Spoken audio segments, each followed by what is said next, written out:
जे मुख़्तलिफ़ इलाक़नि में ॿिए ॾींहुं बि बरसाति जारी। कराची में गजगोड़ सां मुसलसल वसकारो जारी, मौसम ख़ुशगवार थी वई। डिफेंस क्लिफ्टन, कियामाड़ी, सदर शेरशाह, मंगोपीर, गुलशन इकबाल, मलीर ऐं कोरंगी में पाणी भीजी वियो। हैदराबाद, मीरपुर ख़ास, उमरकोट, ठठो ऐं टंडो, ग़ुलाम हैदर में बरसाति पई।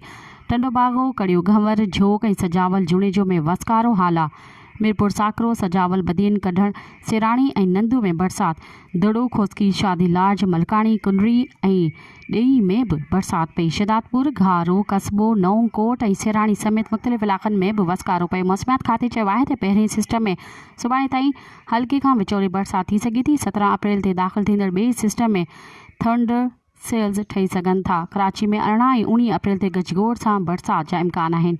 मज़ीद ख़बरनि ऐं तफ़सीलात लाइ विज़िट कयो असांजी वेबसाइट www.awamiNewsHD.com ऐं ॾिसंदा रहो अवामी न्यूज़ HD।